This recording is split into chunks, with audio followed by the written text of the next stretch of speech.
I'm Kamil Mroz, and I was a speaker at a previous PMI Bulgaria Chapter annual conference.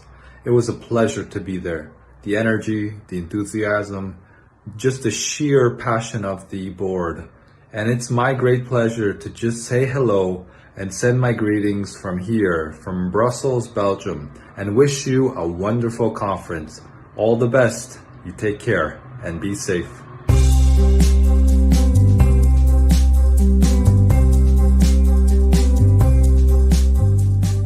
Now I would like to thank as well to our diamond sponsor, Sensata Technologies, to our silver sponsor, Melexis, Telelink and Cargill. I would like also to thank you to our partners, In Your Hands, the Business Institute, Be Digital, New Horizons, Viara Yoga, Juicebox, NLP Training Center. And least but not last, I would like as well to thank you to our media partners. Job Tiger, Manager News, Karrieri BG, and Forbes. They are helping us to spread this event to the world. Thank you all. A round of applause for the sponsors. Thank you. Our next topic is focusing on characteristics of the proactive mindset and how it can help project managers and organizations weathering the storm in the 21st century. Our speaker today is Kamil Mroz, who received the prize for Young Project Manager of the Year in 2013 from the International Project Management Association.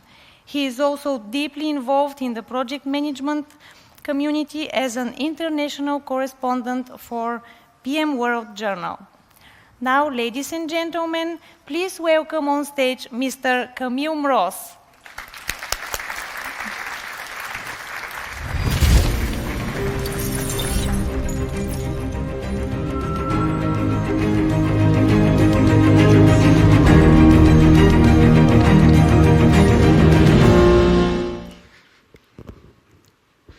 Thank you so much, Svetla, and both of you.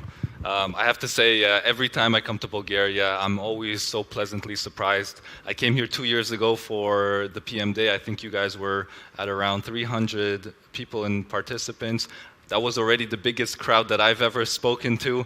I'm back here 2 years later, and it's almost doubled, 500 people. For those who don't know, I had a canceled flight, a late connection, and some personal issues, but I wouldn't let those things stop me from being here and just seeing you guys grow, seeing the chapter grow, and seeing you guys do such a fabulous job. So to the whole organizing committee, big thank you. Let's give them a warm round of applause.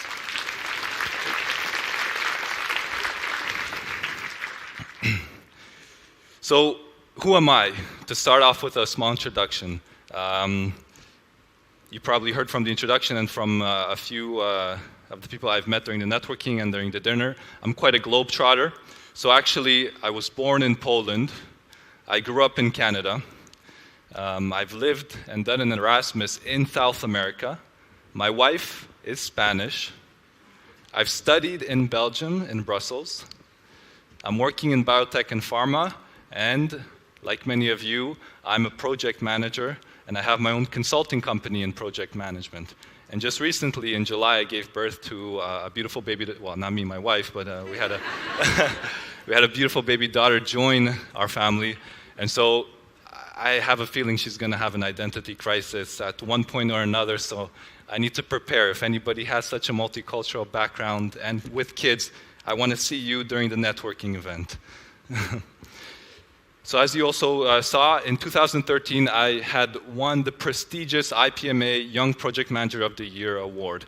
This was an honor. This enabled me to contribute to some of the great works by some of the spectacular project managers and gurus, one of who is sitting in this room, Peter Taylor. I was able to contribute forward to his book, The Real Project Management, speak, contribute to publications, and travel around the world, be given such a great opportunity. And this presentation is really a culmination of all of those experiences and all of those insights that I've gained speaking with these great PMs, speaking in different countries, being able to capture all of those insights. And I really hope it helps you to leap forward and weather the storm, because you will see the way the characteristics of the 21st century in terms of the business and project management landscape are changing, are incredible, and are changing faster than we could have ever imagined. Okay? So let's first set that scene. Let's paint that picture. Let's try to identify what it is that we're working with, or in which environment we are working in. How is that characterized? I would say by diversity, by ambiguity, by complexity, by rapid change, and also by interdependence. What do I mean by diversity? We've heard it from the previous presenters. We are living in an age of multi-generational workplaces. The millennials, Generation Z, who are right behind me, my daughter, the digital natives, the baby boomers, etc., all coming to the table with different norms, different ways of work, different, let's say, career paths in project management. But not only that, technology has accelerated the way the world has been connected. And now we are working also with cross-cultural teams, multi-country project teams. This is another level of diversity on the cultural geographic front. Ambiguity. What do I mean by ambiguity? We are connected everywhere we go. Whoever has a cell phone is probably being logged in terms of where they are on their GPS system, is probably connected to Wi-Fi, posting on Facebook, etc., etc. How many people in this room receive so many emails per day or so many social notifications that they don't know where to start? Let me see a raise of hands. Yeah, me too. And the challenge is understanding how do we get that data, transform it into information, then into knowledge that we can actually understand patterns, and eventually into business decisions and wisdom that will enable us to make the right decisions in terms of prioritizing all of that information. Rapidly changing. We've heard it from the previous presentations today. This is just the PESTLE acronyms, but we are seeing more and more interconnection and complexity with different factors that are external to our projects or even internal. When we talk about office politics, political factors, economic factors, social, technological, environmental, and legally. And all of these intertwined to impact your project one way or another, add new risks or issues, and you have to be there in the center of that, managing all those complexities. Rapidly changing. We heard it from Michael this morning, that if you aren't able to adapt, you will fall behind. Kodak is a great example of a company that failed to adapt to change, and they were kicked out of a sector that they pioneered. That is incredible to fathom.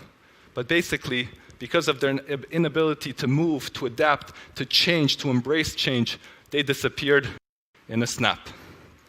Interdependence. So I work in biotech and pharma, and I work a lot with vaccine manufacturers, and this is a supply chain of how a vaccine, for example, or a medicine gets from the manufacturing point all the way to the people who need it, and that could be in the remote villages of Africa. But that vaccine has to start off, and manufacturing facilities are all around the world. There's many in Belgium, and that goes from the start to the airport, to the district and the distribution center, delivery, the health center, and eventually given out.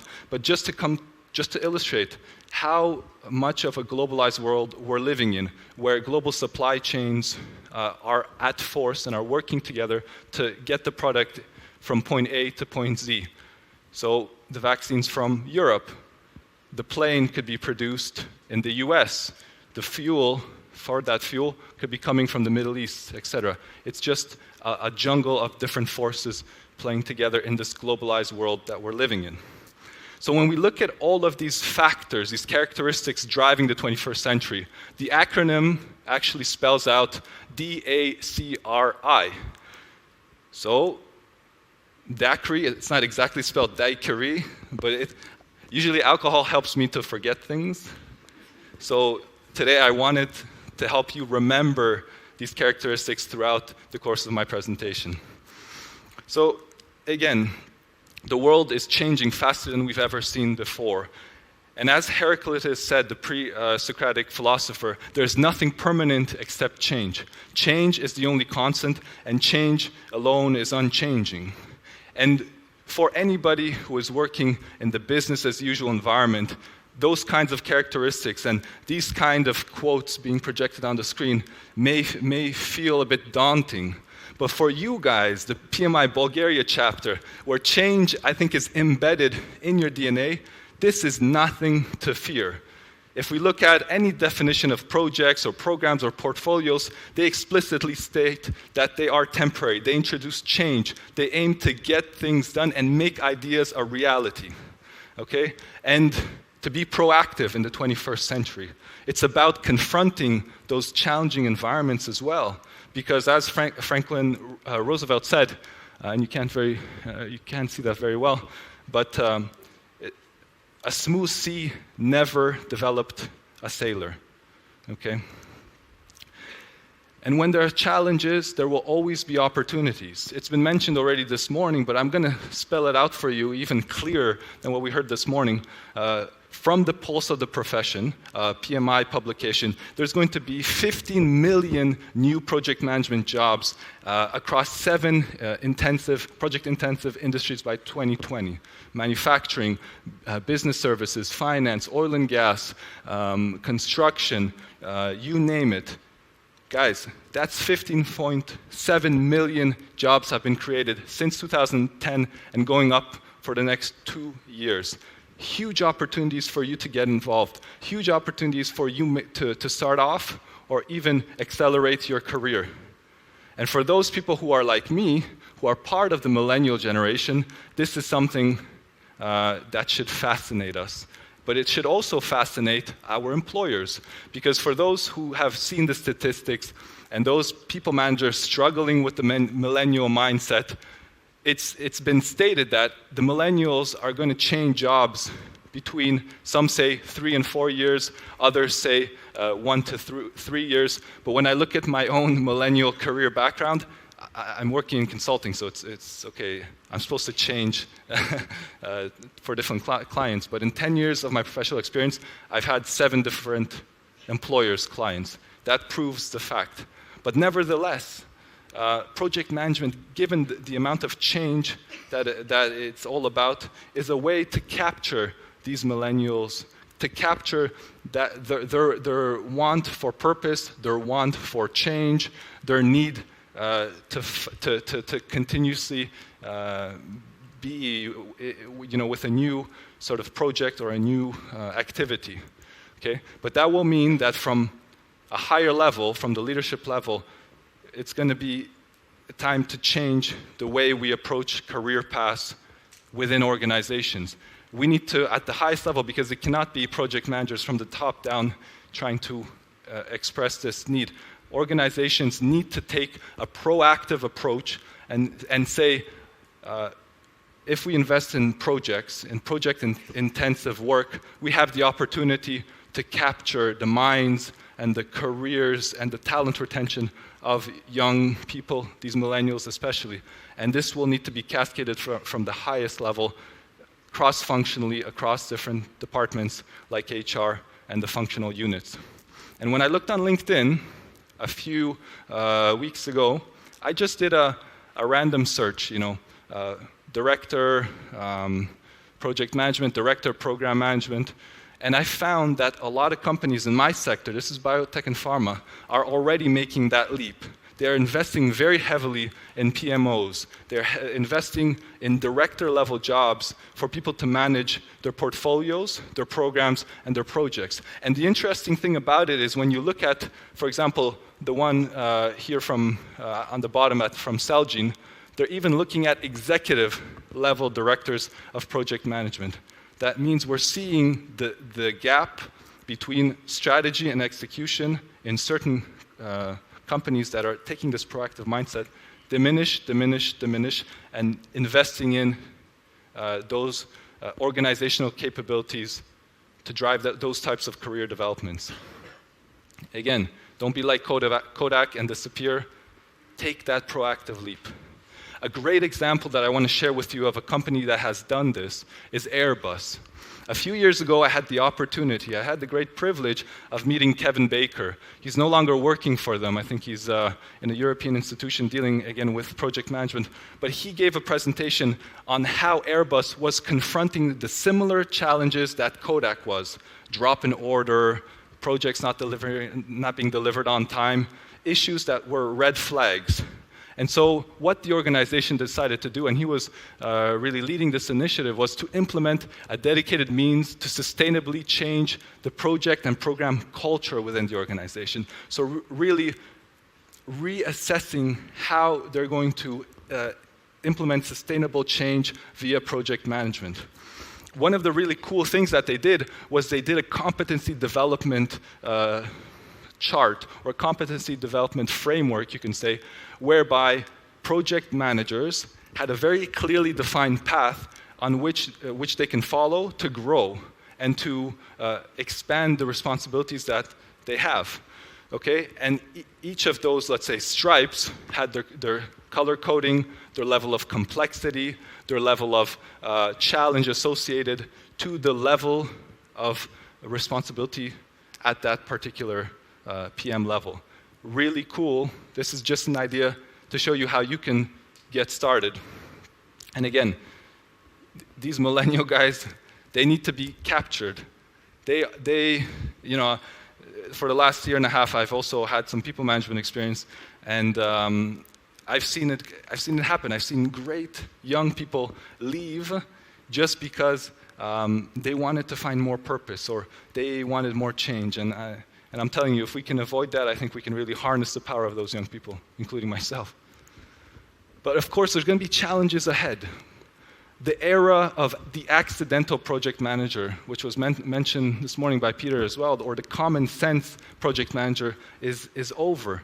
I think with the opportunities that are going to open, with the changes that we are seeing, the people who would like to pursue a career path in project management, you really need to step up and get some certifications under your belt, okay? But I know it's not easy because it requires an investment in time, it requires an investment in energy, but it also requires you to know what to do first, second, and how to leverage the knowledge and the experience of these certifications. And let me tell you something. For those people who have tried to see which certification works best for them, it's a jungle out there, really. If you don't believe me, take a look at this. This is a map I found on the internet of the different project, program, portfolio management certifications out there, the different organizations that standardize and benchmark them, and the different, let's say, global ISO standards that tap into all of that. You have IPMA, you have PMI, you have Prince2, you have Agile, you have Scrum, you have Prince2 Agile, you have combinations of everything. So my recommendation to you guys is do them. Try to understand, though, which works first for you, okay? And like Stephen Covey said, begin really with the end in mind. So just don't jump into a certification. Try to assess where the certification will lead you. For example, maybe start off with a knowledge-based certification like Prince2, then try to progress into a PMP when you have your 4,500 hours of professional experience and 35 hours of contact time, and then take some years of experience and progress and see what is cut out for you to stay in project management or maybe advance in program or portfolio management. Just my message to you guys is try to map out a clear plan of how that certification will help you at each point in your career. And the best way to know is to reach out to the speakers and the experienced professionals and get their advice, get their input, get a mentor, get them to help you out in your career path. Okay? The next thing I want to share with you guys is how many people know what the ICB is? The International Competency Baseline. Okay? Not many, so I will explain what it is. So it's basically a book of knowledge broken down into 3 sections: people, perspective, and what's the last one? Projects. And what it does is it looks into different competencies needed to successfully drive project forward.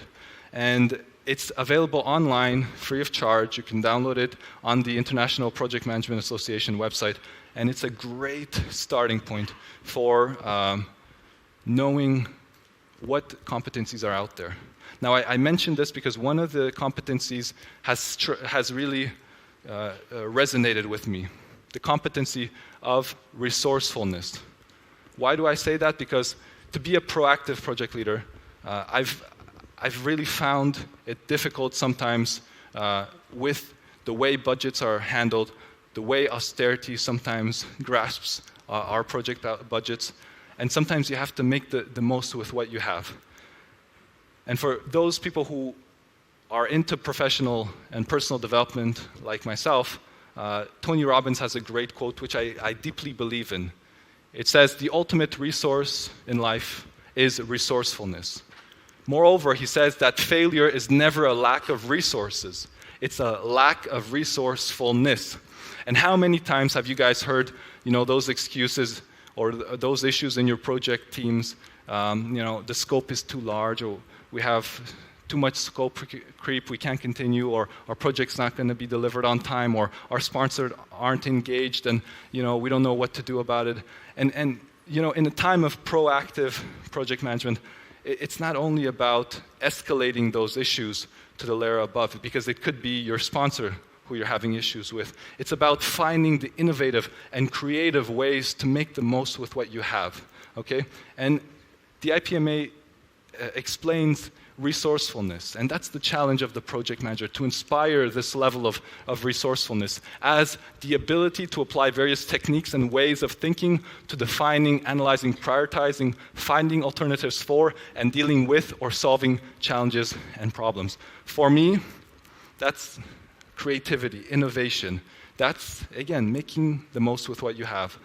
When I read that, I think of the scene in the Sahara Desert, where at first glance, everything looks dry, everything looks hopeless, everything looks difficult. We have harsh conditions ahead. But when you look deep into the Sahara Desert, you find life, you find cactuses who have been able to absorb water and survive those hot desert nights. You find camels with additional, let's say, compartments on their backs that are able to make the most and survive in these harsh conditions. And it's on us as well as project managers to understand, in the daiquiri world, we will be confronting those similar challenges in our project and business environment. And it's about us to make the most with what we have. How do we do that? Here are 3 tips. Number 1, focus on operational excellence. I'm a big Lean Six Sigma fan. I'm also certified in Lean Six Sigma. And I found that project and process management are 2 disciplines that sometimes don't find their crossway point. But for me, they are complementary methodologies that can really help make you, or help you optimize certain things that you do. In our methodologies, in our PM box, we have processes that are standardized, established. What if, and we sometimes follow those processes with our eyes closed. What if sometimes we think about how do we eliminate waste? Because that's what Lean Six Sigma is all about, eliminating muda, the 7 wastes. What if we implement a Lean Six Sigma approach and not only follow our processes, but also try to streamline them in the course of executing whatever we're trying to do, risk management, stakeholder management, whatever. Number 2, a tip that I use in my project teams is trying to step back and see the big picture when we are confronted with those difficult decisions and those difficult situations. What do I mean by that? Well, when we look at this elephant, we see that if you are too close and focused or panicking in your project and looking just at one part of this project or elephant, you can mistake the leg for a tree, the tail for a rope, the tusk for a spear. But my recommendation is try to step back, try to understand and ask yourself the following questions. What is the context? How is the overall project impacted? Who should I escalate to or seek guidance to validate any assumptions? Are there any ways to be creative and try to streamline or reduce reduce the need to escalate? by trying to manage my own situation? And what corrective actions must I take? Okay? This is another example illustrating that. If you look too closely at one thing, and this is what usually happens when we're in a difficult situation, we may miss the bigger picture. Okay? So as a proactive PM, it's important also to step back, to see the bigger picture, and take a holistic perspective when you're confronted with these harsh conditions. Another tip is driving facilitation. Facilitation has helped me tremendously in trying to resolve conflicts, or when there's a dispute of opinion regarding a role and responsibility, has helped me to put the right people together and be able to derive the necessary scope for a project. And a really cool tip, a really cool method of facilitation is the divergent and convergent thinking, okay? So that is, as a first step, explore divergent ideas. Let people brainstorm, let people give their own opinion, and then as the facilitator, try to bring that back and converge those thoughts into concrete avenues or concrete solutions that then can be actionable. That has really helped me out. Another thing I want to speak to you guys about, a proactive approach that we can all take immediately, is communications, the way we communicate. You have to understand that as a project manager, we should be spending 85%, if not 90%, some statistics say, on communications. Okay? The only challenge is that when we are communicating, we have a very specific way of doing it. We usually communicate with the process that we know, the outputs that we're trying to drive, or better put, we communicate about the what, the scope, and the how, the processes in our PM box that we are using to deliver that what. And seldom do we really think into what is the purpose of this project, what is the why behind the project, what business impact or what belief do we all share on the project team and also in the function, or if not, at a higher organizational level. And so I was watching a TEDx talks a few months ago.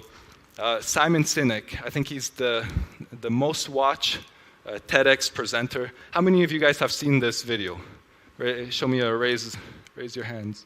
Okay, not many. I recommend you to get on YouTube tonight and watch this. It's a great presentation. And what Simon says is that the great companies and the great public speakers, business leaders, etc., do not communicate starting with the what and the how, but they communicate starting with the why, with the belief. What is the purpose? And he mentions Apple as a great example of this type of communication. He says that Apple does not communicate that we make computers, they are easy to use and user-friendly, and then we believe in changing the status quo. He explains that Apple starts from the why. He says, Apple believes that we believe in challenging the status quo. We believe about thinking differently. All of our products we do, the how, are user-friendly, easy to use, and then we just make computers, you see? The way they communicate is different. And so I thought, let's apply that to project management. Because we are, I think, so focused on the outputs and the outcomes and the PM processes that you use, we sometimes forget about our belief. Why is it that we are making this project? When we saw the introduction video, we saw the Gaza pyramids. We saw, different great feats of mankind. And those weren't just there because humans were following a process. They were there because somebody believed, and that belief should also be resonated by all of you and all the project managers making those things come to life. And something that I thought really interesting into trying to apply this way of thinking is that at the program and the portfolio level, we're already doing that. In the Axel's program management methodology, we actually take a lot of time to look at the vision. That is a picture of a better future that will be delivered by the program, and also a blueprint, a model on how to get there. And if only we can embrace some of those concepts also at the project level, then I think we could really move forward with inspiring our stakeholders. And keep in mind, the CEO or a sponsor, he wants to know these kinds of things because these kinds of things are directly impacting the business. Okay, so here is an example of how it's done. In program management, you go from the vision, which is developed into the blueprint, which defines then the output, and then the benefits, the outcomes, and the capability. Okay, what I've done, and this is also available on my LinkedIn profile, if you guys would like to take a look, I've taken the concept of the elevator pitch, so the 20 seconds you have if you ever were to get into an elevator with the sponsor of your project or the CEO of your company. How would you explain who you are? Well, I've translated that into project management and also embedding this program vision aspect of how we do it to really to be able to have us speak with a stronger purpose and a stronger why. So you can find this on my LinkedIn, and it really puts this together with the golden circle. Okay, so next time you're in an elevator with the sponsor, inspire him, give him that golden circle approach. Let's see how you embed that why into what you do. Now, something I want to mention as well, in the daiquiri world, we're talking about technology. We've heard it in the previous presentations as well. Technology is a game changer. Moore's law said that the capacity of computing would double more or less every 18 months. We've actually hit a plateau in terms of Moore's law, which I discovered a few months ago. But what Moore's law showed that whenever we, in the last 100 years, would go through a bust or a boom, technology would continuously increase, and this law was validated. And what we've seen, because this is a logarithmic curve, is in fact that the rate of technology has also gotten faster. So again, we've seen in our lifetime notepads transform into iPads, telephone systems transform into teleconferencing systems, Domino pizza guys transform into pizza delivering drones, if you can imagine. Facebook, if you look at it in terms of its sheer membership numbers, it's the third largest country in terms of population. When we look at an internet minute, and I have to update this every time I give the presentation because things change. If you even compare some of the statistics in terms of Google searches, YouTube views, they've doubled in the course of a year. That is incredible. So there will be challenges ahead with technology because technology has changed the way we interact in the workplace. The millennials, for example, have a better understanding of these tools and technologies. The silent generation and the baby boomers, less so. And they've worked 30 years without having this technology. So the way they interact, the way they communicate, the way they resolve conflicts is not through a WhatsApp chat group. It's through face-to-face. And so all these generations need to understand that we come with specific baggage and a way of seeing the world and of seeing the project management, let's say project management dynamics. We don't see things as they are. We see them as we are. This is a great example of that. I showed my 12-year-old son an old floppy disk. He said, "Wow, cool, you 3D printed the save icon." Okay? That's how the generations see it. And Peter, you were mentioning it this morning with the old floppy disk. My generation and my daughter it'll be an antique to her. So let's do a test on perception. Let's just see, using a very simple optical illusion, how just in this room we perceive things differently at a very low level. How many people in this room see an old lady turned with her nose facing the side? Raise your hand, please. Okay. How many people see a young lady with her chin into the screen? Okay, that's different. How many see both?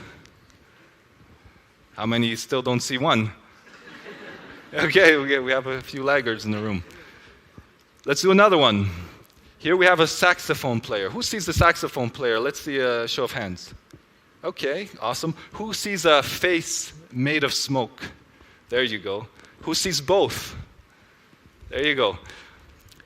This example illustrates that just in this room here, the way we look at things on a screen projected, we see different outcomes. Imagine when we're communicating and we're raising risks and issues, and team members are trying to explain what problems they're facing. There will always be this type of interpretation that we will need to take and have an understanding, put ourselves in the shoes of others. This is specifically important for the example of generations because, like with all misunderstandings, you can either fuel conflict or fuel cooperation. And I really liked Mihail's slide today where in revolution you had the word love. And that's also what we should do. We should try to build bridges. Okay? Build bridges, try to connect people. And when I see this generational challenge, I also see a huge generational opportunity. I see mentorship, I see coaching, I see young people being empowered by people who can help them in careers. And this is a two-way road because wisdom comes with experience, comes with understanding of how the world works, but it's the young people who bring that technology and that modern way of interpreting the world. So let's look beyond those walls and be project leaders that create those bridges and try to drive that cooperation between all cultural, generational differences that we find. And how can we do that? Well, I think emotional intelligence is a great way to do so. How many people in this room have a dashboard, a team dashboard, with these 3 color-coded smiley icons? Let's see a raise of hand. Okay, a few. I use this all the time, especially when I was starting up as a project manager. And it was a way to gauge the emotional intelligence. We've heard this already during the previous presentations. It's people that drive projects. But what drives people are emotions. And emotional intelligence is a way to be able to maneuver and navigate in a very difficult business and project environment and try to understand how your team is feeling, and also manage the emotions of yourself within the context of the social group, but also be able to navigate in the emotions of others. And IQ and EQ have their differences. And EQ, I think for those who've probably read some of the literature about it, is the more important of the two. IQ, it's about smarts. It's determined via standardized tests, whereas EQ is more about practice and feeling and connection with the teams. And we've seen that anybody demonstrating EQ is, let's say, more likely to be successful in their projects and in their working environment. Moreover, Jack Welch and Daniel Goldman see the importance of EQ as double that of IQ. And for those who like history, Aristotle also spoke about EQ many, many years ago, and he said that anybody can be angry. That is easy, but to be angry with the right person and to the right degree and at the right time for the right purpose and the right way, that is not within everybody's power, and that is not easy. So EQ was even, let's say, present in the times of Aristotle. Now, we in project management have IQ, I think, which is our ability to know the methodologies, the knowledge, the processes, the PM box, and I think where we need to move in the direction, and PMI is going there with the talent triangle and IPMA with the ICB, is the PM EQ side of things. So leadership, soft skill, emotional intelligence, okay? And not only at an individual level. If you looked to some of the portfolio management literature, sandwiched in between portfolio definition and delivery, we have organizational energy. And organizational energy is the extent to which an organization has mobilized its emotional, cognitive, and behavioral potential to pursue its goals, okay? So I think in a proactive project leadership mindset, not only should we look at your own personal development and your team's personal development in terms of EQ, but you should also try to see and understand how you can build an organizational framework around maintaining that project organizational energy, okay?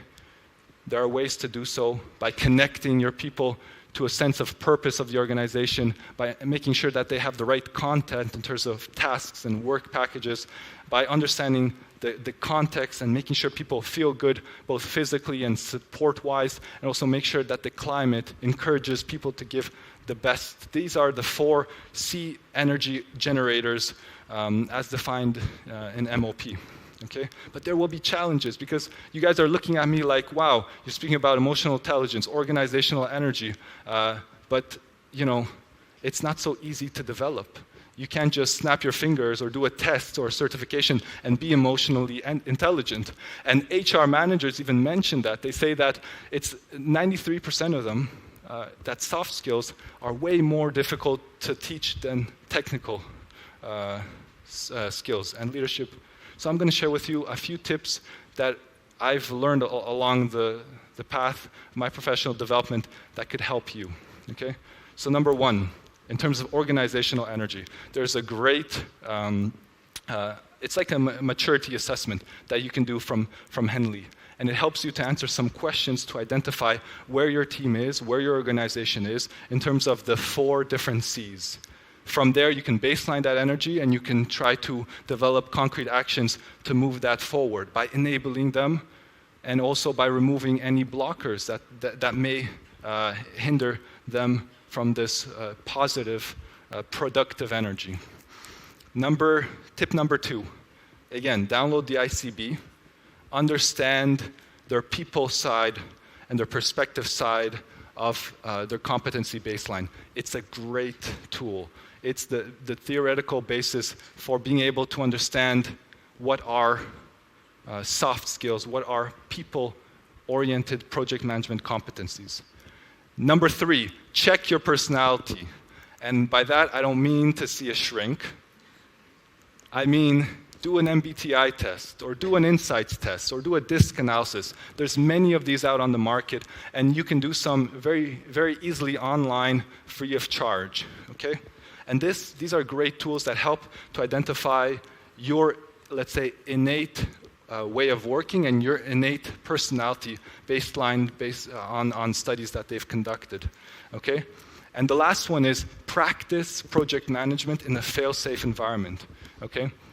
What do I mean by that? I mean, get out there, work with PMI, work with the local chapter here, organize the next PMDAY, okay? I can assure you, Svetla and Mihail will not fire you for making a mistake. And that's the great thing about it, because you can work in a volunteer environment, test your limits, push yourselves to the extremes, and really understand what kind of leader you are, and actually test some techniques that probably in a professional environment you would be more reserved to do.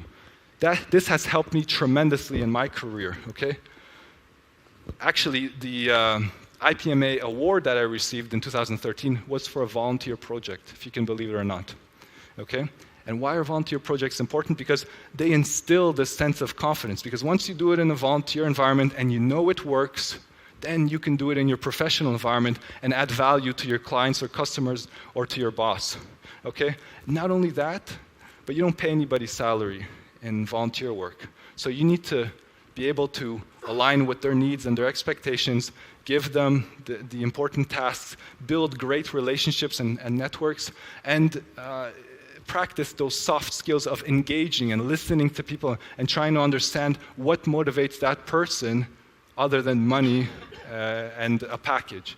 So that is a great benefit of volunteer work. And something that is even more important than what I've just mentioned is volunteering enables a sense of service leadership. Service leadership is something that's been talked about many years ago by Lao Tzu, where he wrote that servant leadership is actually when people barely know you exist as a leader, when the work is done and the aim fulfilled, and the people, they say, we did it ourselves. In Agile and Scrum, we see aspects of servant leadership already integrated in the way that those teams are organized. Scrum masters, they are servant leaders. They're not giving actions and telling people what to do. It's about the technical teams to organize their work and be able to prioritize accordingly. The only thing the Scrum Master does is he's making sure that their time is effectively managed and that they are following and abiding the processes. He is there to support and to remove blockers. That is also servant leadership in comparison to traditional teams. And in the pulse of profession, to close up the presentation, leadership, and I would say service leadership in particular, is 81% one of the most important skills to successfully execute complex projects. I totally agree. And so just to close off, I want to give you a vision, a picture of how I see, again, proactive project management, summarizing this presentation. I see it as moving from controlling and managing plans to service leadership, inspiring those by helping to remove roadblocks, from monitoring and controlling to empowering teams through a self-organizing principle, by speaking in outputs to communicating with why, with purpose and with a belief, from seeking resources and escalating arbitrarily to inspiring resourcefulness, from having a high IQ in terms of knowing the PM box and the processes to being emotionally intelligent, and from escalating issues to being a facilitator and driving resolution. And these, for me, are those characteristics that will help you become that proactive project managers. And whenever you get bogged down or frustrated that it's not working, have a daiquiri, and remember, you're on your path to proactive project leadership. Thank you so much.